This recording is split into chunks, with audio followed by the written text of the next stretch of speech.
இலக்கை நோக்கி டுவர்ட் த கோல் இந்த நிகழ்ச்சிக்கு உங்களை அன்புடன் வரவேற்கிறோம்.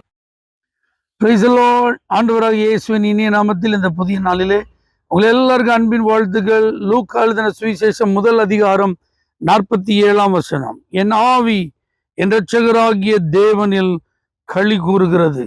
மரியாளுடைய ஆவியிலே ஒரு களி கூறுதல். இந்த களி கூறுதலுக்கு என்ன காரணம்? ஆவிக்குரிய உறவு, ஆவிக்குரிய உறவுகளின் சந்திப்பு. தேவ பிள்ளைகளை ஆண்டவரோடு ஒரு நல்ல நெருக்கமான உறவு, ஆண்டவருடைய பிள்ளைகளோடு ஒரு நெருக்கமான ஐக்கியமும் இருக்குமானால் உண்மையிலே நம்முடைய ஆவியில் ஒரு களி கூறுதல் உண்டாகும். இந்த மரியாளுக்கு தேவனோடு ஒரு நல்ல நெருக்கமான உறவு இருந்தபடினால்தான் தெய்வீக சந்திப்பு கிடைத்தது. தேவனிடத்திலிருந்து அனுப்பப்பட்ட வாழ்த்துதல் கிடைத்தது. அவள் மூலமாய் நிறைவேறப் போகிற தேவ திட்டங்கள் அவளுக்கு வெளிப்படுத்தப்பட்டது. ஆணுடைய வார்த்தைக்கு அவளால் அர்ப்பணிப்பதற்கு அவளுடைய இருதயம் ஆயத்தமா இருந்தது. இதெல்லாம் ஆண்டவரோடு அவளுக்கு இருந்த ஐக்கியத்திற்கு அடையாளம். அது மாத்திரமல்ல, ஆவிக்குரிய உறவுகள், சொந்த பந்தம், இனஜன பந்துக்கள் அப்படிங்கிற அந்த உறவை காட்டிலும் ஆவிக்குரிய உறவுக்கு ரொம்ப முக்கியத்துவம் கொடுத்தா நிச்சயம் உங்க ஆவியில் ஒரு களி கூறுதல் உண்டாகும். சொந்தக்காரங்க வேண்டான்னு சொல்லலை, குடும்பத்து உறவுகள் வேண்டான்னு சொல்லலை, அவர்களை நாம் அதிகமாய் நேசிக்கிறோம்.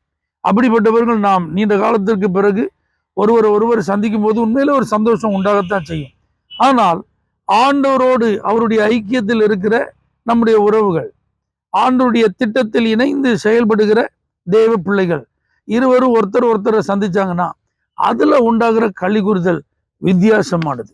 இப்ப எலிசபெத் சகரியா தம்பதியினர் கர்த்தருடைய வழிகளிலும் அவருடைய நியாயங்களிலும் அவருடைய கற்பனைகளின் படி நடப்பதிலும் ரொம்ப உண்மையா இருந்தவங்க, கர்த்தருக்கு ஊழியம் செஞ்சவங்க.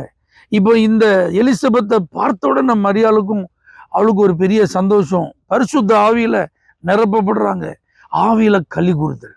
அப்ப பாருங்க, இந்த ஆவிக்குரிய உறவுகளின் சந்திப்பு இந்த களி கூறுதலுக்கு காரணம்.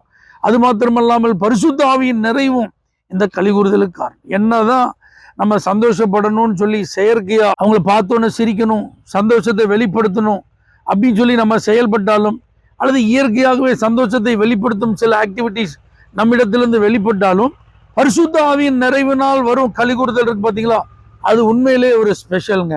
அப்படிப்பட்ட ஒரு களி கூறுதலை தான் இந்த இடத்துல நம்ம பார்க்குறோம். இதுல இவர்கள் 2 பேருக்கு இடையில தேவனுடைய வெளிப்பாடுகள் எல்லாம் அவங்க பகிர்ந்து கொள்கிறார்கள். தீர்க்க தரிசனங்கள் எல்லாம் உரைக்கப்படுகிறது. இவைகள் தான் இந்த ஆவியின் களி கூறுதலுக்கு காரணம்.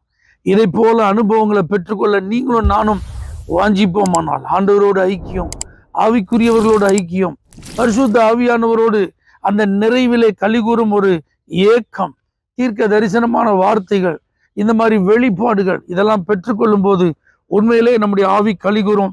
இந்த நாட்களில் அப்படிப்பட்ட ஒரு களி கூறுதலை கர்த்தர் உங்களுக்கும் தந்து உங்களை ஆசீர்வதிப்பாராக. பரலோக தேவனே, மரியாளுடைய ஆவியை களிகூற செய்தவர் இன்றைக்கும் உடைய பிள்ளைகள் எல்லாருடைய ஆவியை களிகூற பண்ணுவீராக. இயேசுவின் நாமத்தில் பிதாவே, ஆமென். For prayer contact Pastor J. Kumar, El Shaddai Ministries, 9500252586, Surandai.